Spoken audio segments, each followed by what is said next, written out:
Welcome to the Chamber's series on the future of work, focused today on downtown revitalization and what that means, what it might look like.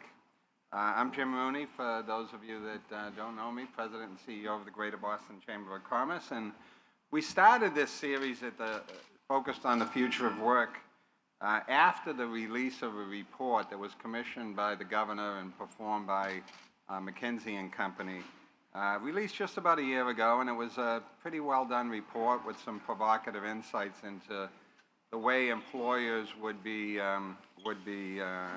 asking and trying to lure employees back into the workplace, and what that might look like and what it might mean for systems like public transportation, what it might mean for downtowns. And we looked at the report and said, you know, this is a good subject matter.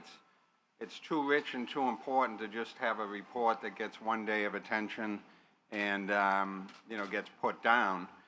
So we decided to launch this series, and this is the 34th in that series. Today we're convening to discuss the future of downtown Boston, which is home to many small businesses and really the epicenter of the region's economic growth and competitiveness. So we all know the success of small businesses in particular is vital to downtown Boston, and it depends on people. When we talk about vitality, that's really what we're talking about, people returning to the downtown, not just to work, but to enjoy all the unique offerings and experiences with their families, with their neighbors, with their colleagues.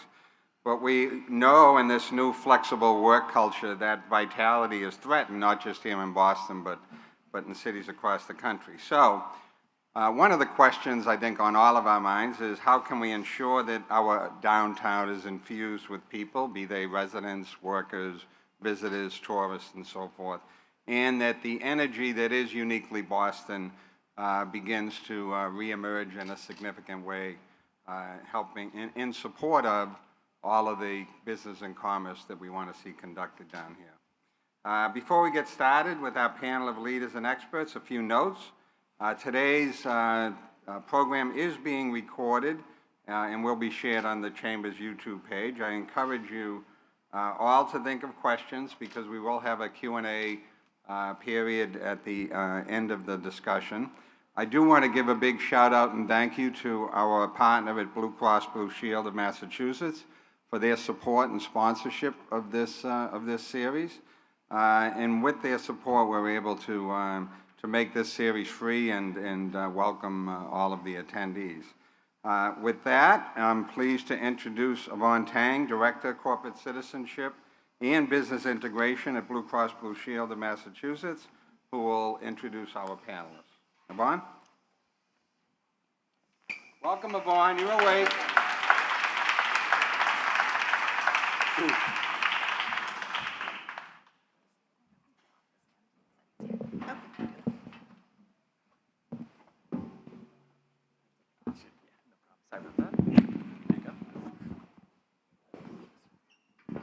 Little short people issues. Good morning, everyone. I'm so thrilled to be here today, and on behalf of Blue Cross Blue Shield of Massachusetts, it's really my pleasure to introduce today's panel. I hope to do them justice because they've got quite the bios, and I hope you've all had a chance to read those before coming here today. First, I'm thrilled to have Lauren Johnson here from High Street Place. She is the marketplace manager. And prior to joining the team, she has helped to successfully launch several Boston-based startups and has really highlighted her expertise in marketing and event project management. Welcome, Lauren. Next, joining us from State Street is Dustin Cernosky. He's the head of Global Realty and the president of SSB Realty, LLC. No small thing, his role at State Street is to manage roughly a 6 million square foot operational real estate portfolio and an operating P&L in excess of $400 million annually.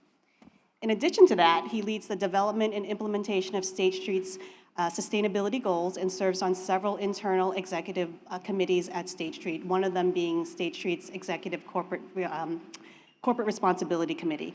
Thank you for being here, Dustin. Also joining us is Kishore Varanasi, who's the Principal/Director of Urban Design at CBT Architects. For 25 years, Kishore has worked to shape cities and communities globally through sustainable and holistic solutions in both the public and private sector.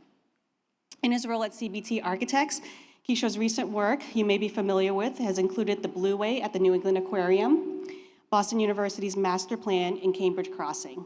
Glad to have you with us, Kishore. And last but certainly not least, we are joined by Tiffany Faison, chef and restaurateur of Big Heart Hospitality. As you all know, she's a star both locally and nationally. In Boston, she's the creative culinary mind behind the restaurants Sweet Cheeks Q, Fool's Errand, Orfano, and here at High Street Place, Tenderonis and Bubble Bath, which I hope you'll all have a chance to try out before you leave. And if that is not enough, Tiffany is also a star on the Food Network. She is a host on Chopped and Guy's Groceries games. This year, Tiffany also won Season 3 of Tournament of Champions and placed first among 32 of the world's greatest chefs. Congratulations. We're thrilled to have you here with us today, Tiffany. And of course, leading today's conversation is Jim Rooney, President and CEO of the Greater Boston Chamber of Commerce. Previous to the Chamber, Jim has held executive-level roles as well as led infrastructure projects that have transformed the region. You may all be familiar with the Boston's Big Dig as one of them. Jim's previous roles have also included Executive Director of the Massachusetts Convention Center Authority, as well as Chief of Staff for Mayor Menino and Acting General Manager of the MBTA. Under Jim's guidance, the Chamber has become the leading voice for the business community on key public policy issues, including economic mobility, workforce development, and public transportation. Jim has been an active voice and leader around the topic of downtown revitalization. He continues to convene stakeholders both in the public and private sector, and given his robust expertise in this particular area, I can't think of anyone more suited to have this conversation. We're honored to have you all here today in this beautiful space, and I look forward to the conversation. And with that, Jim, I'll turn it back to you. Great. Thank you, Avon. And this is indeed a beautiful space. Our bios are a little outdated. For those of you that might have been to or watched the Red Sox game, we had the first pitch delivered Tiffany down the end of the stage. And I think they're going to ask her if she'll go in the bullpen because they could use some bullpen help. So let's talk about the vitality of the downtown. And as I said in my welcoming remarks, we think of vitality as people and how we are able to attract in this new normal workers, residents, visitors, tourists to the downtown is a critical part of that strategy. But employers are looking at in this economic inflation-laden situation we're in, it's a tough labor market, so they're a little bit hesitant to just order people to come back to work, so they've been flexible with their work schedules and created hybrid situations.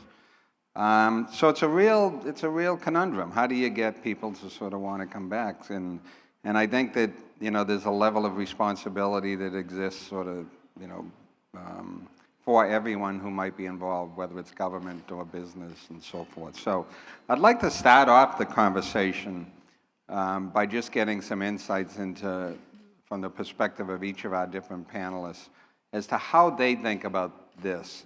How is their particular business doing? How are they thinking about this issue of downtown vitality?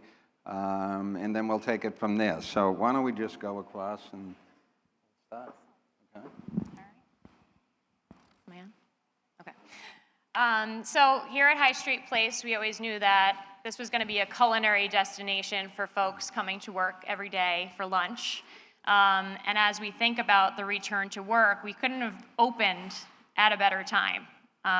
The mask mandate had just ended the first Saturday that we opened, and I feel like it was just a really great opportunity for us to showcase all that we have to offer at High Street Place. We had a long time to plan this opening. For those of you that don't know, we were originally slated to open in March of 2020, and we're standing in here when the NBA announced that they were canceling the season. And we thought, what does that mean for us?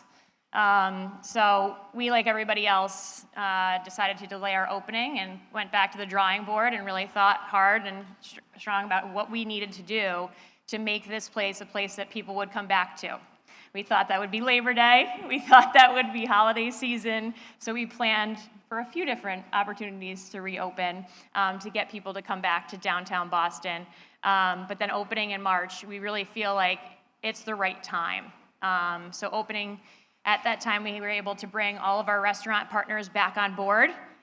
We came in with a full food hall, which I think is amazing. We have a full roster of 20 different food stalls here, and we really want to encourage placemaking in this space. So when we think about folks coming back to work, we want to be that place that they come not only for breakfast, not only for lunch, but for dinner, for drinks, for dessert, and come back with their families on the weekends. Well, you've clearly done a great job. This is one of those places where it makes me think that you travel to another city, you experience something like this, and you say, why can't we have something like that in Boston? And we have it here in Boston, so congratulations. Thank you. Glad it's here. So at State Street, in eastern Massachusetts, so in Boston and Quincy, we have roughly 10,000 employees. Inside of Boston, we have roughly 6,000 or so. Moving forward, we recognize that flexibility is going to be key for the workforce going forward. And so we have embraced hybrid schedules for folks and allowed them to work from home, but then also in the office. What I think everybody is sort of facing as a challenge is where does the office sort of piece fit into that? And why we're so excited about spaces like this, that we can say to people, look, when you come back into the office, there are things that you can get in the city and in the downtown areas that you just can't get at home. Some of the things that we think about the office being a place and really have to demonstrate to our employees is that the office can do things that you can't do at home, like collaboration. It reinforces culture, and it gives people a sense of community. And so that's what we're really trying to emphasize as we try to draw people back into the office. As you mentioned, we haven't made a mandate yet that people have to come back into the office. We've been trying to get people and sort of coax them back in. I think the conundrum for us is that it's really difficult to explain to someone who can sit at home on a Zoom call, they come into the office and there aren't enough people there, and that they end up doing those same Zoom calls again. So I try to give the analysis or the analogy that no one wants to show up to a party at 8 p.m., they want to show up at 11 p.m. And we have to move forward to 11 p.m. and get that gravity and that momentum. And then I think a lot of the issues that we're seeing will start to solve themselves. Great. First of all, wonderful place, and places like this are the ones that attract people back to downtown. You know, what has happened is, you know how to throw a pitch, but then you injured your arm. and you need to rebuild your muscle memory, right? And it's been 2 years that we haven't exercised a lot of the things. So, and there's no playbook for it, unlike an injury where you can go to a doctor and they'll fix you through a regime. So here, all of us are trying to figure out how to do this. In our case, we're not a big firm, we're a small firm. We're using a lot of incentives. For example, we are providing free food by partnering with the local restaurateurs. We're trying different options. So it's, again, building a loyalty with the restaurants, giving them the business. So all of those things begin to attract people. We actually have seen a bump since we started it. That's one of the major perks that people are seeing. And then, bringing other collaborators. The reason why you come to the city is to engage, bump and mingle with the others. So we brought Boston Harbor Now as a part of our co-tenant in this space. So you don't just go to see your own workers, but you go to see other people and do things that you can't do at home or on the Zoom call because they're not on the same system. So really finding many different methods by which you can make it attractive and incent people to come in is the stage. But of course, there are some longer term things we can talk about later. Well, when you're providing food for your offices, please call us. Thanks. It's interesting. I think I sort of come from a different perspective. We've been deemed essential workers throughout the entire pandemic. So restaurant workers don't have the option to call in on a Zoom. We have to be in our spaces, working, creating food. And it's been interesting. The arc of all this, as Lauren said, we're standing in a space 2 weeks from opening when everything started to shut down. And so we've gone from essentially gearing up to open 3 food hall spaces, and they have 4 other restaurants in the city, to shutting them all down, trying to hold on to as many workers and members of our family as we possibly could, while still trying to stay alive as restaurants. So essentially, we've closed all of our restaurants and reopened them. I don't need to tell any of you how difficult labor is, and restaurants don't have the option to sort of provide hybrid work from home situations. We just don't. So for us, it's really been a question of 2 things: sourcing and maintaining our labor forces and making sure that the people that work in our restaurants are happy, and while balancing that with the prices that we present to our guests, to you guys. So at some point, cost of food has gone up 30%. Labor is really, really high for us, and we still have to kind of manage that with providing some sort of perception of value for people that still come and get food without them thinking why is this piece of pizza so expensive? So that's been something that we've been working to manage.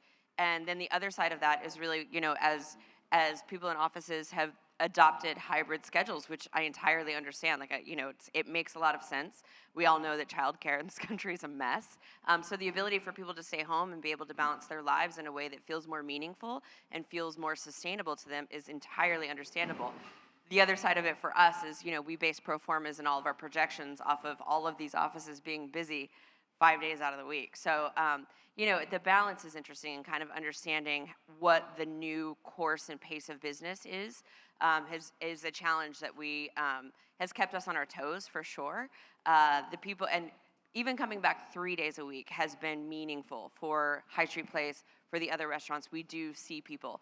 And I think, more to the point, creativity really does not happen on a Zoom call in the way that it happens when people are in person and are able to kind of bounce around, see each other, reflect on projects, jump in, have incredible, there's something to be said for you don't get off of a Zoom call and then call 30 minutes later when you had an idea. You walk to someone's cubicle or to their office and go, that other thing. And that's really where the magic happens in terms of collaboration and creativity and community building. So, we're just navigating all of it and trying to figure out, how to be partners with all of you as you come back and kind of,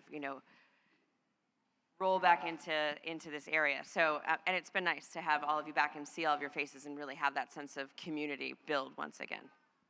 Tiffany, I want to come right back to you and maybe come down the line this way this time. And I want to think about, we use the term downtown Boston for this panel. And, I think we probably don't have a common definition of what that means.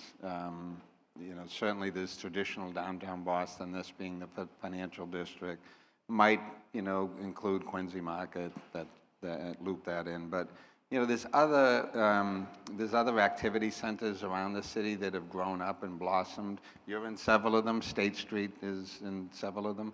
I'd like to get a sense of sort of that dynamic and what it means, not just for Boston's growth as a city, but also this challenge of bringing people back into multiple activity centers. It's a great question. As those of you who live here understand, we sort of live and die by our neighborhoods in Boston. I have friends that live in the South End that are like, Fenway is so far. I'm like, what? If you don't, if you've lived in other cities, some cities do this, and Boston is one of them. It's not our greatest quality, but we do kind of hang out in our specific cities, and we have our neighborhoods. We have expectations of those activation points and those neighborhoods. This neighborhood is for this. This neighborhood is for this. And I think I hope as we continue to build out of the pandemic and into whatever we're considering a new normal, that we reconsider that a little bit. I think we're really seeing the blur of activation and different things in different neighborhoods, and really from small business owners to larger businesses, and reconsidering neighborhoods in ways that we have not necessarily thought about. Fenway is not just a ballpark, right? It is now a neighborhood where people live and work, and there are a ton of new offices that are going in there.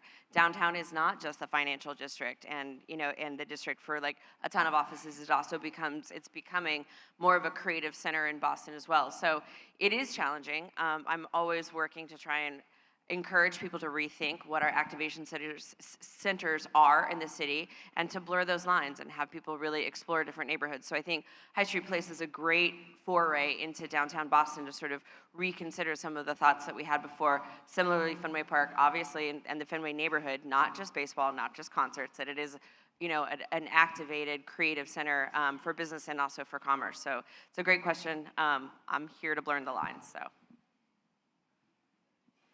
That is the question of the hour, because most downtowns in this country have been built on single use. And these are places that you drive to, or sometimes you take transit if you're lucky, and now you are challenged by it, and then you leave in the evening. So what makes people come back, stay beyond the 5 o'clock and on the weekends is the challenge. And particularly here we have a challenge. One example I can think of is the Lower Manhattan after 9/11. Equally cathartic. Almost a third of the office space left Lower Manhattan. And they made a conscious choice to really focus on other uses. You use the word neighborhood. So how do you make downtown a neighborhood? If you look at 20 years later, they doubled the number of housing units. If you go to Lower Manhattan right now, it's a really holistic part of the city. So I think we really need to look at housing. Obviously, there is tremendous impetus for that from the mayor's office, but also the vibrancy of the ground floors is a huge part of it. It's always easy to resort to retail, and retail can't fill up the entire ground floors. So there's an opportunity for the buildings and the employers to really use this, what we call as a third space, to really attract people. So this is a place, even if you don't have retail in a building, you can open up the windows and provide fresh air, which you may not be able to do upstairs. And by the way, that creates the activity, because again, some of the buildings of the 70s, we see many of them here, are hermetically sealed, very sterile office lobbies. So there's a huge opportunity to attract them as being these third spaces that are attractive to a lot of people that they can come in, because traditional trip in the next year or two is not going to be 8 a.m. to 5 p.m. For the people, right? They're coming in for a business meeting, then they're going to have a lunch meeting, then they want to sit outside. I actually walked around the downtown yesterday. A lot of great public spaces. I think the great thing the city has done and the community has done, the BID has done to establish these spaces. We now have to find places where people can actually work. For all the news that technology folks tell us that they can work in the coffee shops is not possible for a lot of us. We still need to be tethered to our own buildings because stuff is still confidential. So how do we find those third spaces closer to the buildings in addition to the retail public spaces to create a series of fresh offerings? I think will be very helpful. I think from State Street's standpoint, especially in Boston, we've had to really explain to some business leaders from time to time to have an open mind about neighborhoods. So for instance, State Street, years and years ago, went and put a building in at Lafayette Corporate Center, which was in downtown Crossing. At the time, it was near what you would consider the combat zone. Then we went and put in Lincoln, 1 Lincoln Street, which is right over here. That was right on the edge of Chinatown. And at the time, people said, why are you putting a building in there? And then finally, we went in behind Gillette at 4 Point Channel. We put in 2011, we built our building there. And finally, now we're thinking about and putting in the building at 1 Congress Street. And each time I'm faced with some of the same challenges from business leaders to have an open mind about the neighborhoods and understand that State Street has at least the benefit of putting a large gravity point into a neighborhood that can draw people there, that can then have other amenities sort of spring up around it and sort of help the neighborhood. So that's the way we try to envision it. We do have the benefit also, or the feeling that we want to be sort of value players, and we try to look at places in the city which may not have yet been fully developed and try and place our stamp there. From my perspective, and at High Street Place, we try to look and see what else is going on in the city, what else is going on in other neighborhoods, what can we provide to downtown Boston that is going on somewhere else that we can activate with. So you'll see here, we have the US Open fan experience. Obviously they can't have everybody at the US Open, so why not come here and watch it? We like to partner with different communities and different ideas just to try to make this place something for everybody. We always knew the culinary destination piece was going to happen. So just by bringing in these additional partnerships, it really kind of enhances our footprint throughout the city of Boston. If you guys don't know, we are having a watch party here for the Celtics later. I know they're having a bigger one at Fenway Park that's sold out, so if you need a seat, we got some spots for you here. And really just building our event programming around what other neighborhoods are doing.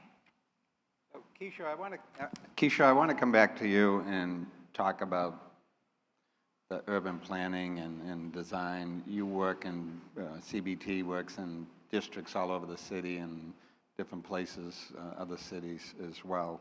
Known as a very innovative and futuristic looking firm in terms of the way you approach design. And a lot of that is driven by research. I was intrigued by a report that CBT recently published that says 71% of millennials would rather spend money on experiences than material things. And I'm wondering, given the findings with respect to that generation, how you integrate and what insights you have about designing for multiple generations, right? The baby boom is down to Z. What does that mean in terms of designing for experiences?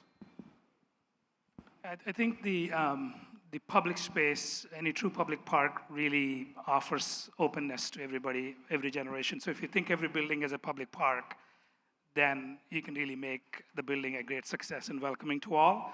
So we pay a lot of attention to, of course, what happens to how the building looks and what happens inside, but how the building lands and meets the street and engages the street becomes really, really important. And as I mentioned earlier, back in the day, the idea of the office lobby was very sterile.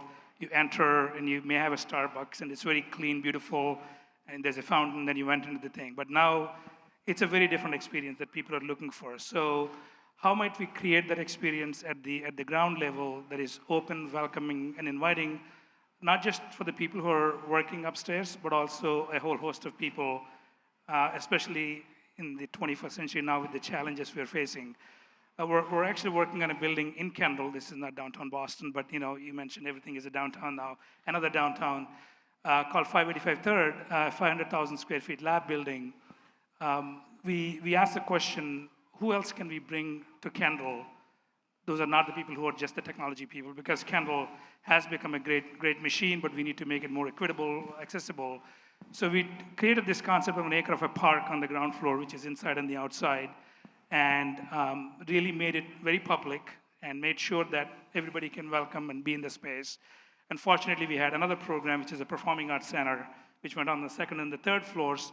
So we designed the appearance of the building as a civic building than a private office building or a private lab building, even though the big sort of elephant in the room is 500,000 square feet of lab. So it's designed being very intentional to be inclusive. And in that case, obviously, there is another entity, a nonprofit that is set up to really manage and program the lower 3 floors of the building. So it is design, intentionality, research, as you said, and really trying to think about how we can bring most people and make it really public and visible to everybody.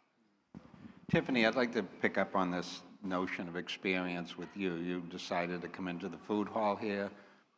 In your other restaurants, there's an experience factor. It's not just sort of what's on the menu. Talk about that and the need for, particularly going back to my question about sort of generational differences, talk about the need for creating experiences. A great question. I think during the last recession, we really noticed in restaurants that, traditionally a night out was dinner and a movie, right? So dinner and some other experience. And when things got really tight financially in 2008, 2009, we really noticed that got truncated, where it was dinner became the experience as well. And so there was a need to sort of fold them all up. We noticed it in my company into one experience. And I really took that notion and that charge and moved forward with that. And so with my restaurants, one of the things I always attempt to do, this and talk about the food hall in a second, but when you walk in, I always want people, I want it to feel, smell, taste, and look like you're having an immersive experience, like just shy of, I don't want it to be like Disneyland feeling, but when you walk into Sweet Cheeks, it smells like barbecue. You feel like you're in a restaurant that's not necessarily in Boston, maybe it's in the South. When you walked into Tiger, it felt like you were walking in on, to vacation, essentially. Or Fano, you walk in, you're in an Italian restaurant the minute you walk in. So I've always wanted that to be a part of the experience that you have when you come to my restaurants, that it really is, it envelops you in not just the food, but the service and the environment all contribute to an experience for our guests. So coming into High Street Place was so interesting to do this in an environment where, there were 17 other vendors in here. Obviously, Big Heart took 3. And it's been a lot of fun to work with High Street. Obviously, you walk in this space and it's stunning. It was really unlike other food halls, and not to necessarily separate, but this was an opportunity that other food halls did not provide in the sense of how experiential it is, how gorgeous it is. That it was really the intentionality on placemaking was really important for us as well. So even within each of our stalls, we wanted, Bubble Bath to look like, I'm just gonna shout out my restaurants in case you don't know where they are. We wanted Bubble to feel like this really beautiful champagne bar, but also have like hot dogs and popcorn and have a little bit of tongue in cheek. I wanted Dive Bar to feel like a seafood place, Grendon's, the whole thing. Tenderoni should be this 70s, 80s, like kind of Pizza Hut kind of vibe. So doing that within the food hall, and it's not just us that's done that, all of the other vendors have really done that in their own unique ways. So within this beautiful experience that you walk in and you have this stunning food hall with all of the activation and the events that are going on, you also have 19 other personalities that are bringing their A game. So for us, I think that's a huge part of what brings people here. And throughout generationally, that is one of the things that we really notice our guests looking for. And younger people for sure, that's one of the things that they really, I think, seek out. And then some of our guests at my age and a little bit older are they're into it and really enjoy it, that it exists in that way, that it's not something that would have sought out, but I think it brings a lot to the table. So Lauren, let's pick up on that. You mentioned the PGA event, the Celtics watch party, but this isn't just a food hall. You've got drag bingo, you've got DJs on Friday and Saturday, yoga classes and more. And intentionally, there's a variety of food options here, but many local vendors. Let's give it up for the local vendors, huh? So, talk about the intentionality of choosing local vendors. Talk about the intentionality of saying that we're not just going to give you a space and, do a lease deal.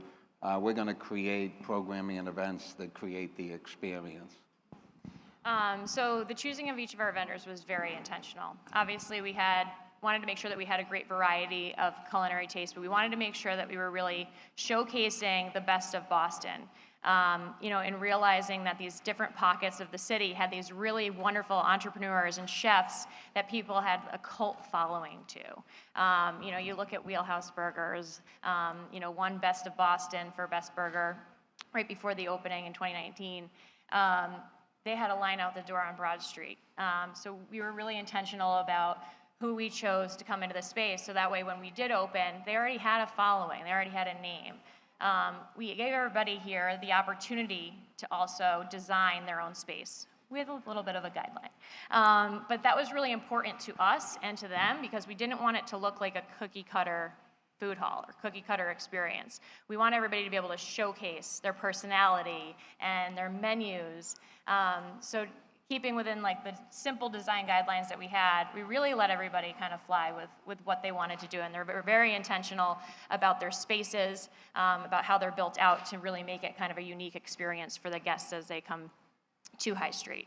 On the event side, we do have a whole roster of event programming that we've had. It was always intentional from the beginning that we were going to have all sorts of events for different people. We want mommy groups to come in the mornings and bring their kids. We want to be able to have it be that place for date night. So just adding to that experience by bringing in some really great partners. You mentioned our yoga series. We're working with a yoga hub on some yoga classes on Saturday mornings as our sweat and sip. We've actually expanded that out into the community, and we're working with a lot of local gyms and studios in the area, encouraging people to come here after a workout class, because it really is a wonderful opportunity to really kind of either retox after a detox, or go and grab an awesome mother juice to just stay on the cleanse. I think that it was really important for us to be able to showcase each of our restaurateurs here also. So we have a unified marketing program here that gives everybody the opportunity to be highlighted and showcased, and there's a whole bunch of events that are dedicated specifically to those groups. So it's really intentional. and utilizing their different culinary talents to really enhance those events. Dustin, you mentioned the various places around Boston that State Street is located, and in some cases, taking a chance and a risk. I can remember the building going up over on A Street in the Seaport when the Seaport wasn't what it is today. But talk about location decisions and the availability of experiences like this that you just heard for your employees. So I think the thought around intentionality is exactly what we want to see from neighborhoods when we start thinking about this. I think there's a little bit, again, of a chicken and egg. State Street, when I think about bringing people back into the office, that type of intentional programming is what I can draft on, in the sense that I can say to employees, look, you're coming into the office, but then after the office, you're going to get all these great experiences, and that's why you should come in. But then we also have a little bit of an obligation to contribute bodies to that, right? There needs to be some push behind that to try and get people in, let them understand what's happening, so that they get bigger and better. And so I think that's one thing, as I think about this sort of intentionality, places like this, and then also how that pops up around different neighborhoods near our offices, is key for us. And we definitely understand that we get the benefit of a lot of it, but we also have a little bit of an obligation to help facilitate that as well. Yeah. So I want to just do a quick question, maybe in a sentence or so. As you think about this conundrum of people coming back to the activity centers and the volumes not being what they were before, what do you think, are the one or two reasons why people are choosing not to behave the same way they did in 2019? Why don't we start here? I think it's a little bit that technology is amazing. They've made it really easy for people to work at home. Mm-hmm. For us, we've made it easy for you to work from here. We have Wi-Fi. We have plugs in every single one of our banquettes, so you could come in and camp. You could hang out. You could work from here. We have some really comfortable seats, and then we have some other seats that we want you to turn. Yeah. So as I think about, people returning to work, we are providing that. We are creating this opportunity for you to do it outside of your home. Yeah. So the experience is sort of the response to what technology has enabled. Exactly. Yeah. And Dustin? I think for us, one of the challenges is just muscle memory. So when COVID started, and we saw it coming, we have operations in China, so we started dealing with this in January of 2020. But as we started seeing that sort of evolve and come west, we started asking people from a continuity standpoint, hey, you need to pick 25% of your team and they have to work remotely entirely now. And the reason was that we didn't want to have sort of a scenario where we had a large outbreak and our operations went down. People said, nope, can't do it. Couldn't even commit 25%. Then they said, we got to go to 50%, we got to go to 75%. Each time it was, nope, can't do it. That exact same reasoning now is happening now. Nope, can't get my team back in. We don't have enough seats, or there aren't enough amenities, or we're not as, people don't want to pay for gas or commuting, things like that. I think all that'll work out as we get people coming back in and get some of that muscle memory going again. So I think it's really analogous. Our CEO, Ron O'Hanley, had a really good comment. When we were trying to get people out of the office, we had finally pushed people out of the office. He said that was the easy part. He said the hardest part by far is going to be getting everybody back in. And I think we're experiencing that now, but I do think that we're going to get there. I think we should make a steady effort to remind people about the purpose of our lives in general. Cities are platforms for change, innovation, and new ideas, and also solving the challenges. If you're not a part of a challenge, if I'm sitting at home in pajamas, the only challenge that I see is through a computer screen. You don't experience it by being on the street. Mm-hmm. Cities provide that opportunity, and we all need to remind ourselves, our staff, and make a concerted effort to work towards that purpose and challenge. I know that we have significant transportation issues, and this is another big issue of why people are not coming to work. And we have to find really creative measures, short-term and long-term. But really, all of us, especially at the senior level, we have to commit to the city first, and then our staff will commit. So we need to come in and we say, these are the reasons why. And people, once they come once or twice, they get addicted again. It's so easy. Once people are in the office, they see how powerful it is to be in the office. 2 years worked out great. Don't get me wrong. I'm surprised by how an architecture firm can work without being together. But the moment you came in the office, you know what we missed. Right. So I think that's very important. Tiffany? I think there's magic in community, in being together and togetherness. There is something that's beyond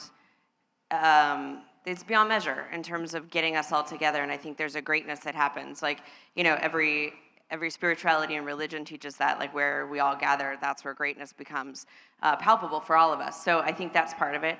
I have, some concerns.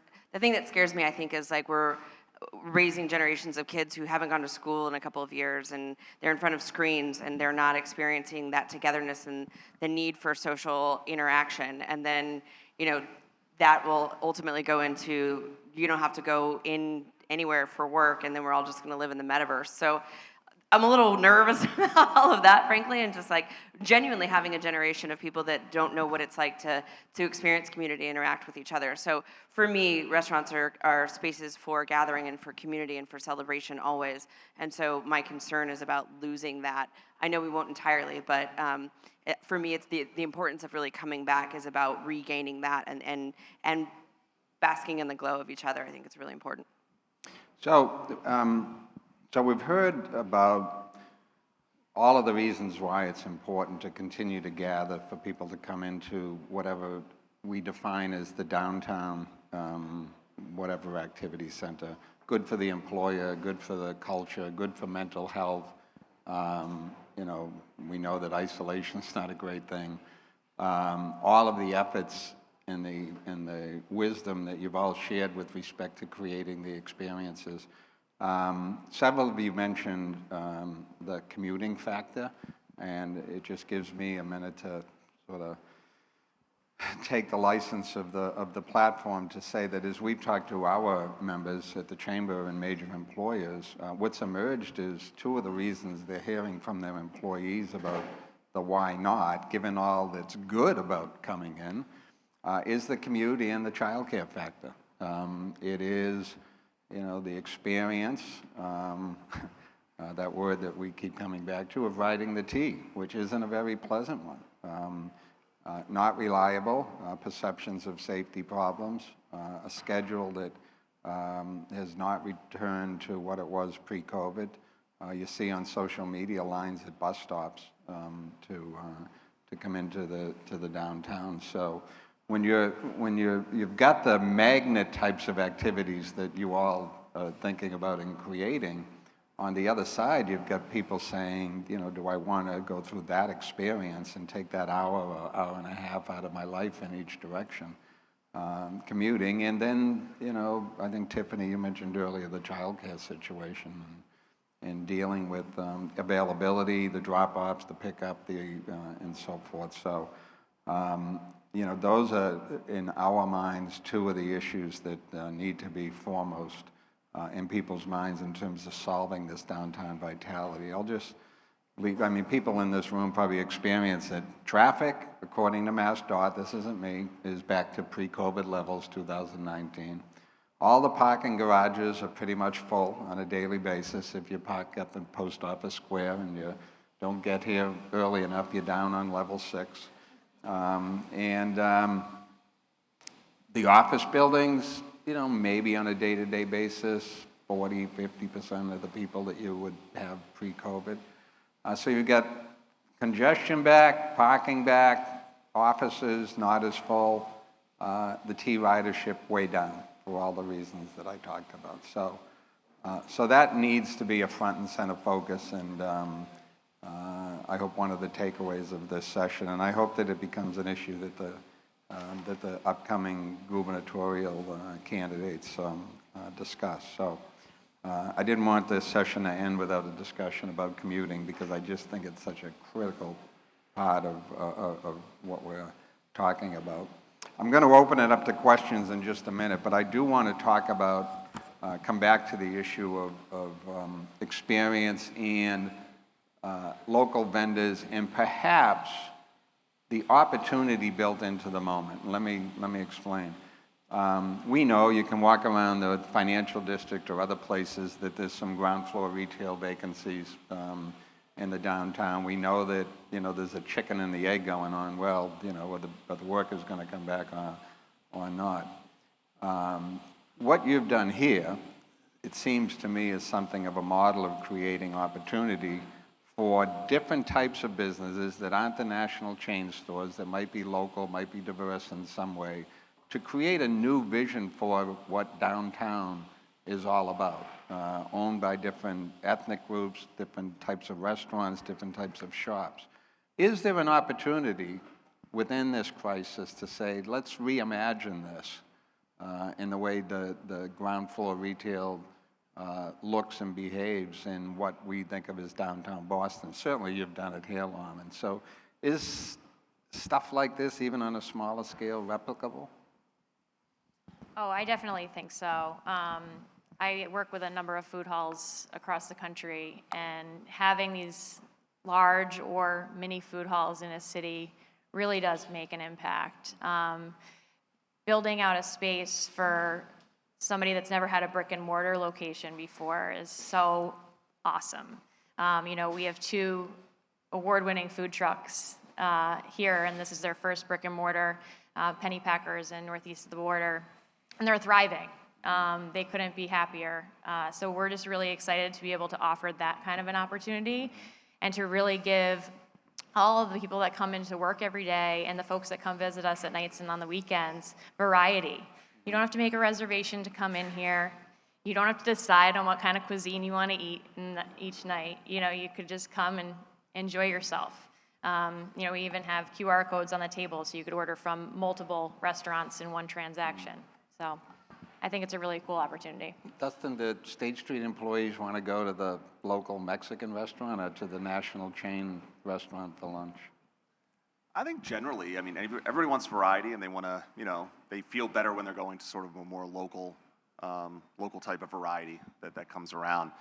One thing that I would point out a little bit about whether this is replicable from a tenant standpoint, this type of amenity in a building absolutely drives you to go to office buildings. And so I do see, as this becomes more and more successful, sort of the really top-notch sort of Class A operators of space really are going to start thinking about this being almost table stakes at some point to really put a sort of a trophy or a Class A office building in place. Because one thing about Boston is it's great in the summer, but the first thing I'll say is when employees will ask me, when it's really cold out, can I walk through that door from my office and get into this food court? And I think that's key.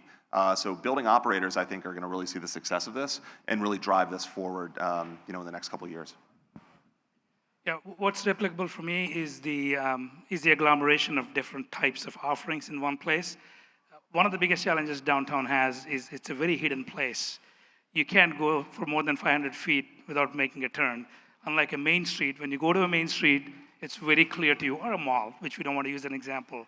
Here, it's a collection of discrete experiences. So what this does is brings it together. So how do you make 1 + 1 = 4 is the replicability here. So how can you take everything that is here, create more collective experiences so people can feel safe, can feel like they can be here for more than one thing at a time. So I think that's very replicable in downtown.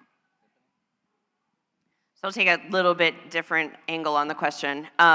First, and I'll just talk about the need for local restaurants and the need for people to support local. And I know it seems obvious, but when you do support local restaurants and smaller businesses, 70% of your dollars spent stay in the community and go back to the community and feed people and house people and create benefits for people's lives, and that does not exist with national chains. It just does not. So it is really, really deeply important that we do support local restaurants and small businesses.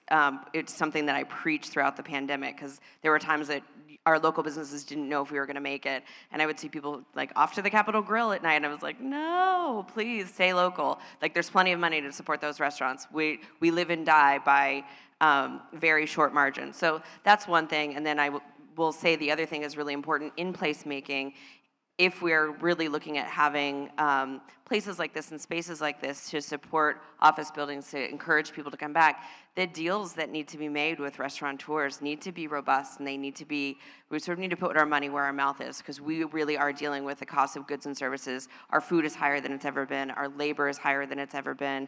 We talk about, and restaurateurs get hit where it's like, well, why aren't you paying your workers higher? And it's like, guys, we have to stay alive. Like, there are margins we just can't speak to unless the deal is profound for the restaurateurs. So when we say let's create these spaces, it really is important and incumbent upon the people that have lots of money to make good deals with restaurateurs.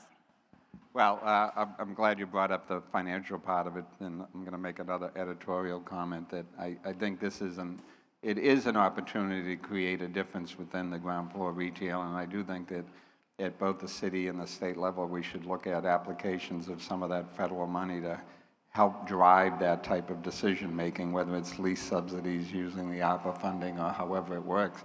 You know, give a local restaurant a 3-year break somehow using the ARPA funding and let them sort of, you know, get their legs under them in the downtown, and do it with intentionality in terms of its diversity and celebrating the richness of the city that we know we have. So my second editorial comment. With that, I'd be happy to entertain questions and channel them to the right person. Come on, I see some people out there I know that have a question. And if you adjust your glasses, I might call on you. Oh, there we go. Right. Do we have microphones out there? Yeah, but it's wired. So if they can come to the front. Oh, okay. We're going to make it hard for you to ask a question. We're going to embarrass you and make you walk to the front. Join us. It's hard to embarrass me. Hi, everyone. I'm Kirsten. I'm with Beata Home Health Care. We're a nonprofit organization and provide care to wherever people call home. So for a nonprofit organization looking to help revitalize Boston and bring people back to the workplace, what are some actionable things that we can do to help partner with great groups like you? Great question. I did a little bit about government. We talked about some things you all are doing. There's other stakeholders in communities. What about the nonprofit community? I think one of the reasons why we brought a nonprofit to our space is to open up the thought process, creativity, and also bring other people to the space, right? Not just ourselves. So, we are at a time, we all use the word twin pandemic, for example. It's not just the COVID, but the issues of equity are very much at the forefront. So nonprofits do really focus on those issues to bring the people who don't otherwise think these spaces as for them. So I think that partnership between the businesses and nonprofits to make our cities equitable is very important. That is through programming of the spaces as well as the design of spaces in our case, but also just the brainstorming and thinking about how the other side works, not just my own perspective. Yeah, I mean, the best things that have happened in Boston, if you look back within them, it was because different sectors and different groups of people came together and decided to collaborate. Government, business, nonprofit, different communities. It's when one of them decides to go it alone and sort of make a decision on behalf of everybody else that things go in the wrong direction. Editorial comment, we saw that with the Heinz proposal to sell it and close it, right, without any dialogue or conversation, and legislature did the right thing and said, no, let's talk about this. So, any other questions out there? I have one closing one. If there's no one going to want to walk up to the front, sure, come on up.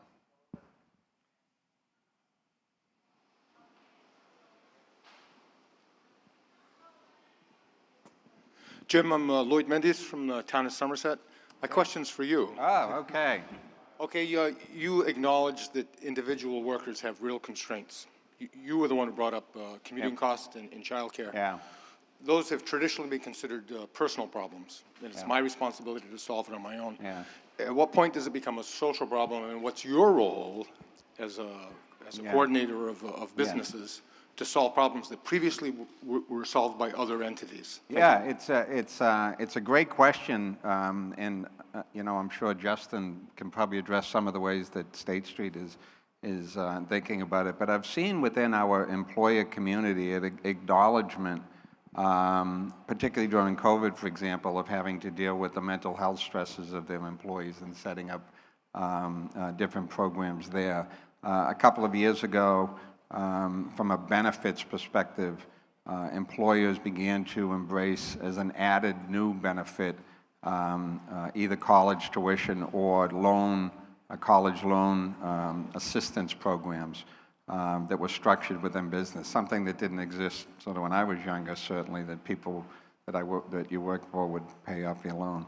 The very real current debate is one of the ones that you raised, which is what is the role of the employer in the daycare question? You know, a great, I guess, model occurred back in the, I guess it was the 80s when the transportation building was built, and within it was a daycare center for employees in that building and in the area. So whether it is making daycare an amenity of the office building, that people can you know, deal with that situation by going right to work, or whether it is through some form of benefit structure, that's a very active conversation.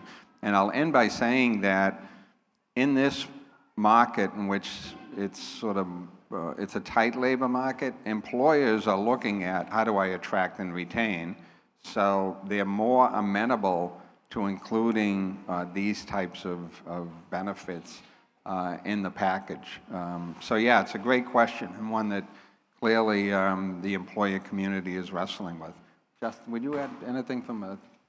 Well, without getting into sort of specifics about what State Street does, I do think there's been a real recognition that during COVID, the employee was asked to do things that pre-COVID they weren't asked to do, meaning work in their home, juggle childcare, maybe being a teacher at the same time of also trying to do their job. So there's a recognition that as we move out of COVID, the employer also has to look at what they're offering and how that bargain has sort of changed between the employee and the employer. Yeah. So it's front and center on our HR's mind as we think about this. Again, a lot of those needs haven't been identified because we haven't found that good balance yet of in the office, out of the office. Yeah, that's true. So a little over time, but it was interesting enough of a question, I think, to do that. I do want to close by acknowledging we didn't get to some of the topics I wanted to get to, because when you think about downtown and vitality, I mentioned it's people, and people aren't just the workers. Of course, it's the neighborhoods, it's the visitors, and you know, I'm pretty interested in our ability to attract tourists and visitors back to Boston as well, because I know as you think about the sources of business for restaurants and places like this, it's not just workers. In fact, workers, you know, many of them go home. So yeah, so you want the visitors to think of this as a place to go to. So there's a lot of dimensions to this. We'll keep up the series, keep up the conversation. Go to bostonchamber.com and you'll see sort of what's on store. And I think I'm supposed to tell you, don't forget to pick up your gift card, thank you, on the way out that is intended to bring you back to this wonderful facility. So join me in thanking all of our panelists.